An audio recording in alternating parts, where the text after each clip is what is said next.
Good evening, Shortcuts. This is Stephen here with the first of two videos for your usual smorgasbord of vinyl delight here at Shortcuts. This price list will go out as usual 9 p.m. this Wednesday, the 18th of June. Even though it is a State of Origin match and you will all ignore the email, I hope you will catch up with it later.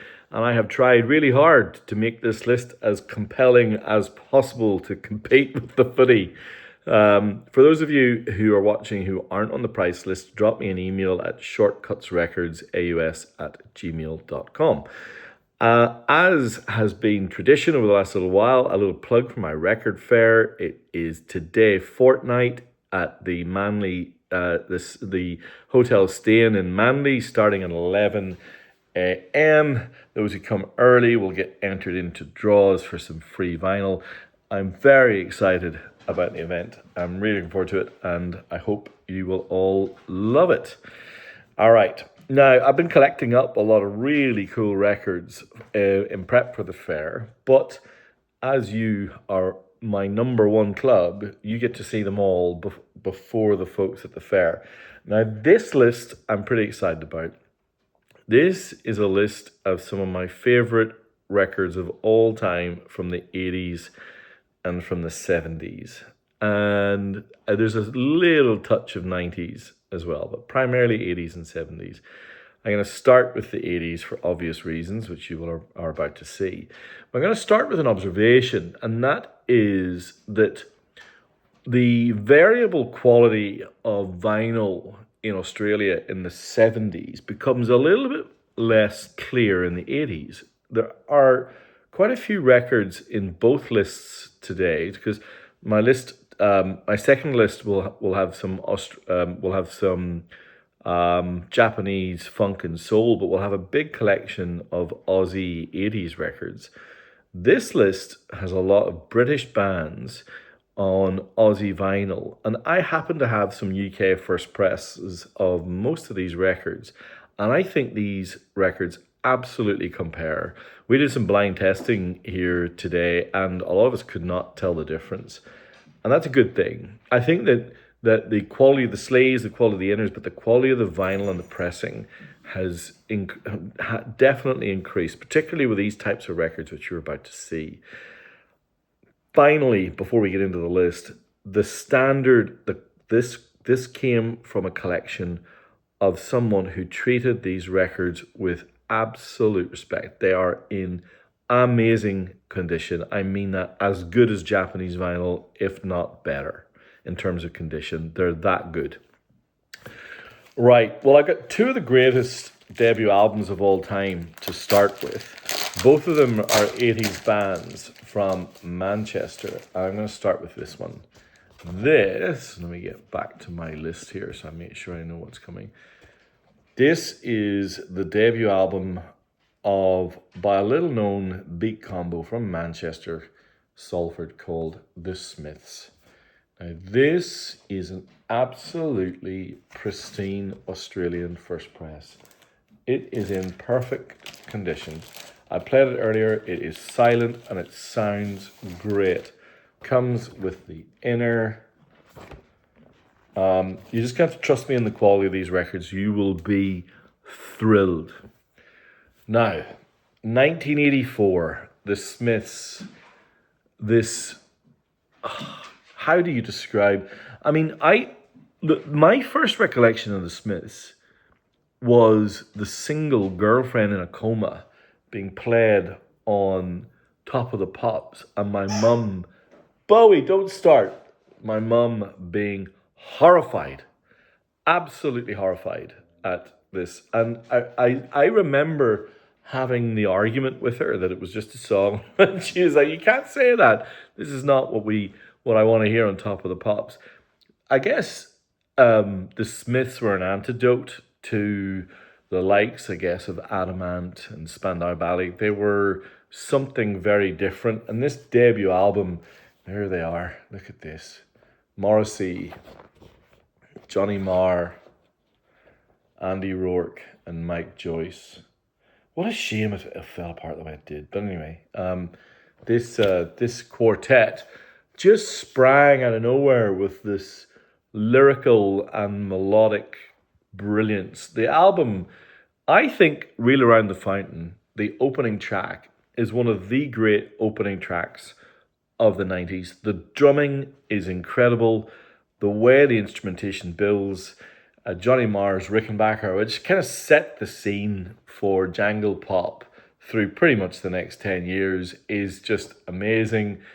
Morrissey's lyrics are provocative and poetic and perverse in places, and he just created a cult almost overnight. It's kind of incredible. And the funny thing is that they were kind of the Beatles. As this debut album grew in stature, they were already gone. They were already moving on. They were already getting to, Strange Ways and The Queen is Dead, etc. This album was kind of a point in time. It wasn't even a statement of intent. And it's become truly a cornerstone of British alternative music. There's no question in my mind that it needs to be in the list of the greatest debut albums of all time. Songs like Reel Around the Fountain, Suffer Little Children, which was about the Moors murders, was another controversial kind of scene. I mean, it's just Still Ill, Hand in Glove, What Difference Does It Make? I Don't Owe You Anything, This Charming Man. And that's side 2. It's not even side 1. Reel Around the Fountain, You've Got Everything I'm Miserable, Pretty Girls Make Graves, and of course, one of my favourites, The Hand That Rocks the Cradle. Now I'm not going to keep going on about how good these records are in terms of condition, but I am going to say it again. Absolutely pristine. Look at the gloss. All right. How do you follow what's potentially the greatest debut album of the 80s? I think you follow with what is the greatest debut album of the 80s. And that is this record. The Stone Roses, released in 1989 on Silvertone Records. This is an absolutely perfect gatefold copy. The vinyl, if it's been played, is absolutely pristine. I played it today. It is perfect. Of course, being an early pressing, it doesn't have the tacked on Fool's Gold. This finishes with I Am the Resurrection, as it should. Starts with I Want to Be Adored, Rennie, Gary Mountfield, John Squire, and Ian Brown. I think this record became maybe the first record that I thought was just mine. It just felt like it was my record. I still adore everything about it. The funk inflected solos, the bouncing bass, the incredible dance rhythms of Rennie. It's just amazing. It's amazing. She Bangs the Drums, Waterfall. I saw them live once and I couldn't hear them because all I could hear was the crowd. I don't think I ever experienced devotion like it. And it's an album that's only grown in reputation. They never got anywhere near it again. I don't really care what anyone thinks about Second Coming. It's nowhere near this record. What a beauty. If anyone wants a first press in near mint condition, that is the one. The funny thing about those two records is that the next three records, I think, are the equal of those two records. They just don't happen to be debuts, but they happen to be from my personal favourite band of the 80s. Now, this is a band that actually became probably the biggest band in the world in the 90s, but in the 80s, they were remarkable. And I think these three records showcase three different sides of this group. I'm talking about REM. I've got Reckoning, Fables of the Reconstruction, and Green. All of these are absolutely pristine first presses. I told you. What can you say? I mean, I am actually disappointed that the collection that I bought didn't have Murmur, which um, probably is the album that combats the Stone Roses for the greatest debut of the 90s in terms of guitar rock. But Reckoning, the album that followed, is almost as good, and that is quite extraordinary. I mean, they had won Underground Hearts with Murmur. The murky vocals that don't really coalesce, the the um the guitar, which is not, there is absolutely, in the Venn diagram of Peter Buck and Johnny Marr, there is a big overlap, and that nervous energy, that very idiosyncratic and remote in some respects singer like Michael Stipe.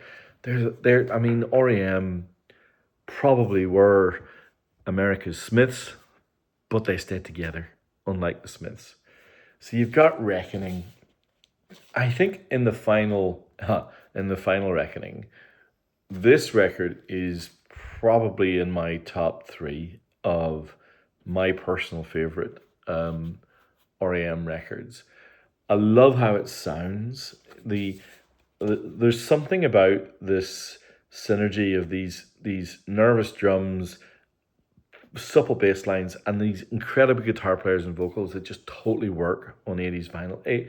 These sound so pleasurable. They are an absolute delight to listen to. It's just, and the memory ripples as you play them and you remember where you were or university or when you played it to someone. And it's just, these records never made massive dents in the charts, but they formed the bedrock of a legendary band, and it's still really vital and really fun.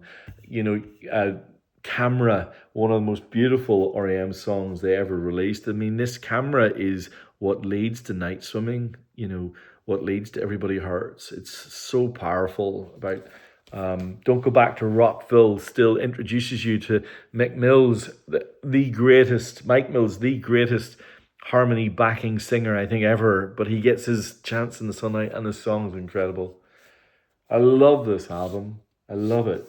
And the funny thing is that the next record, Fables of the Reconstruction, was very different. They debunked to London, so that was 1984, same year as the Smiths' debut. Fables of the Reconstruction followed in 1985, but they buried themselves in the cold rain and thick tea of London with a very different producer, a guy called Joe Boyd, who had produced Nick Drake and Fairport Convention. So he brought a very different vibe. And this album is much darker and, almost, not quite, it is closer to The Queen is Dead. It's got those dirgy type songs that are on The Queen is Dead as well.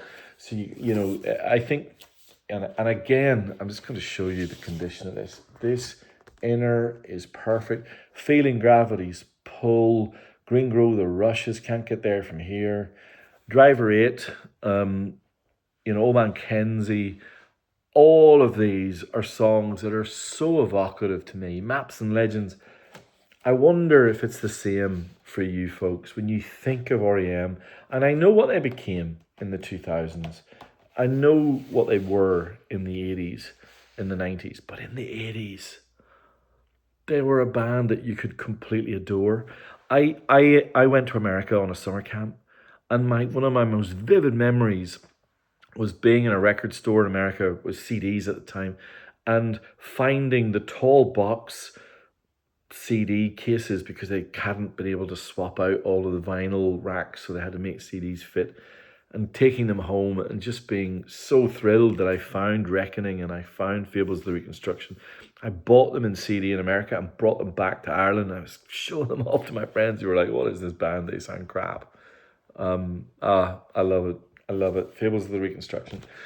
And then things started to turn. So you got Document that had It's the end of the world as we know it, and and the one I love, and things started to change, and they started to get radio play, and things started to happen, and then this album, Green, Green, stand in the place where you were, pop song 89, and these incredible acoustic songs. I'm going to start with my second favorite, Hair Shirt, which was the kind of middle track of side two. Was a very odd song, but somehow I loved it. It was something I always look forward to. But similarly, the middle track, track three of side one, You Are the Everything, where Michael Stipe describes being in the back of the car as his parents are driving him somewhere, and him just reflecting on how he ended up there and how he feels about his parents. It is the most beautiful song, and it has Orange Crush, which was never a commercial single in the US, but charted because of radio play. It's just such a great song. And then the one that I could not get enough of, World Leader Pretend.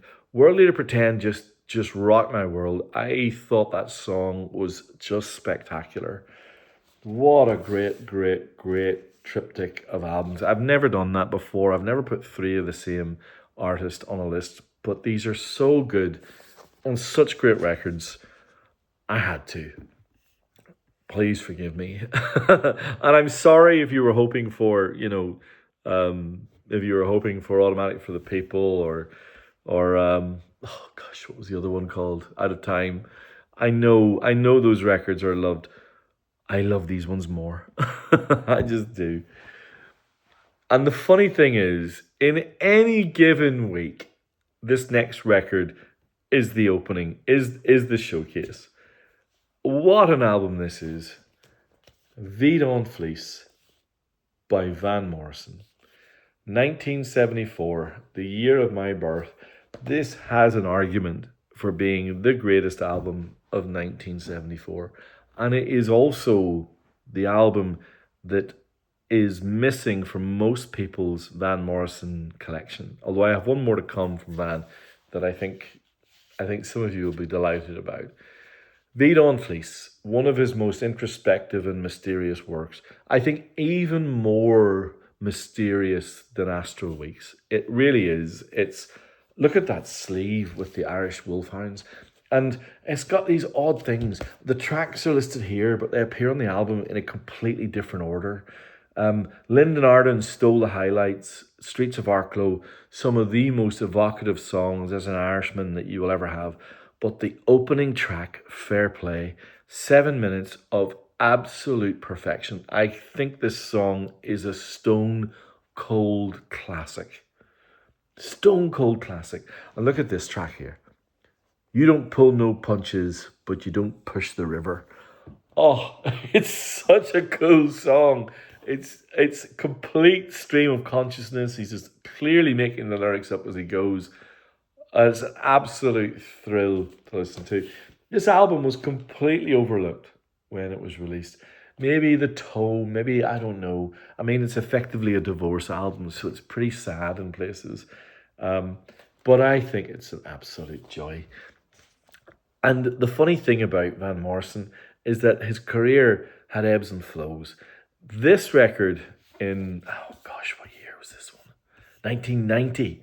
This is the one that kind of brought him back into the consciousness, particularly in the UK, because of this track, Real Real Gone, which was like a soul kind of almost, a traditional soul, very upbeat, really cool. And that meant that Enlightenment became one of his greatest hits. I vividly remember it going top 10 and buying the CD. It was, and Real Real Gone was such an opening, joyful blast. But the song that stuck with me is the third song on here, which you might not know. It's called So Quiet in Here. And it's very reminiscent of an earlier Van Morrison song that I really love called Into the Mystic. It's got that same acoustic, melodic pattern. It's very emotive. It kind of drags you in. It's very, very, very beautiful. And his lyrics the whole way through this record are really cool. And you can see the sleeve again, absolutely pristine, pristine condition. I cannot tell you how good these records are. Honestly, they're absolutely magnificent. All right, I think this list. This is another brilliant album. This is Talking Heads, more songs about buildings and food from 1978, produced by the absolutely mercurial Brian Eno. Um, they had this kind of art funk debut, Talking Heads 77.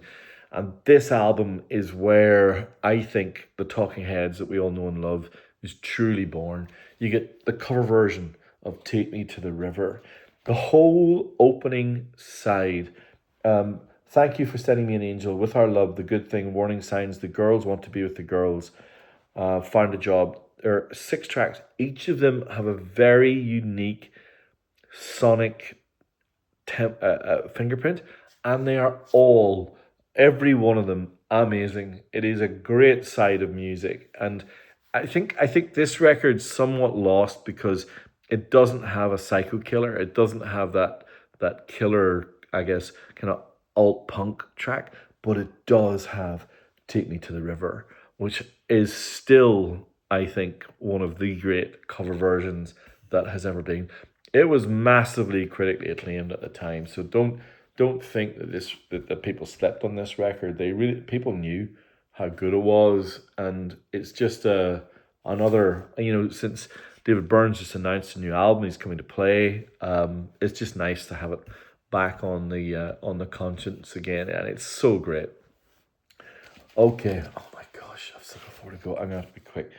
Um, Talk Talk, The Color of Spring, 1986. Talk Talk began as a synth pop band. The record company tried to make them, I guess they tried to make them a bit like Duran Duran, but the genius Mark Hollis, who effectively was the band, was like, nope, I am going my own way. And he eventually gets to Spirit of Eden via The Color of Spring, which kind of makes this record maybe the most accessible album they made. I think, Eden's still their best, but it's got Happiness is Easy, it's got Life's What You Make It, it's lush, it's spiritual, it's a yearning album, it's got piano and bass and harmonium and fretless guitar. It is breathing, living music, and it's just brilliant. It was a massive success too, so fair play. He did what he needed to, beautifully mastered in Abbey Road Studios, and sounds wonderful. Now, this is a record that I had on a list not so long ago, so I'm not going to spend too much time on this, other than there were a few people who missed out on it, and it's back. It's the Skids, the absolute game. Stuart Adamson, Richard Jobson, before Big Country. This was their kind of post-punk record. 1980, released on Virgin. Very cool. Kind of more, I guess, wire oriented, more aggressive sounding post punk, but really, really, really fun. All right, I got 2 80s records to go that are actually, no, this one's 1990. My apologies. This is a promo copy of the Traveling Wilburys Volume 3. So you'll see there it says not for sale. Promotion use only. Again, in just the most pristine, perfect condition. Tom Petty, look at this. Tom Petty, George Harrison, Jeff Lynne, and Mr. Bob Dylan. Wonderful, wonderful stuff. This, of course, is the volume 3, so it's She's My Baby, Inside Out, If You Belong to Me, Seven Deadly Sins. Roy Orbison was dead and gone by this point, ending up with the Wilbury Twist. Another beautiful, warm sounding record. Jeff Lynne is just was a mercurial producer in the 80s and into the 90s. And finally, the last record in this list, I'm back to 1980 again. This is Dexy's Midnight Runners, Searching for the Young Soul Rebels. This was a Birmingham band with a sound that was equal parts kind of punk and northern soul mixed together. They really were quite unique in their intensity, and in the same way that you had Mark Hollis driving his own, steering his own ship, with Dexys, you had Kevin Rowland, who rejected the fashion of the time and was much more into, this kind of weird military aesthetic and horns and northern soul and dance. This record features Gino, which became maybe not their biggest hit, but I think their best hit in my view. And it's such a beautiful song. Yeah, another wonderful choice. There's 12 records there. I think all 12 deserve to be in most people's record collections. And again, those copies are absolutely pristine. If you would like to be on the price list, drop me an email, shortcutsrecordsaus@gmail.com. Please leave me a comment. If you enjoyed the video, if you love REM in particular, drop me a line, tell me your story about REM. And I'll be back very soon for the second list tonight. Thanks.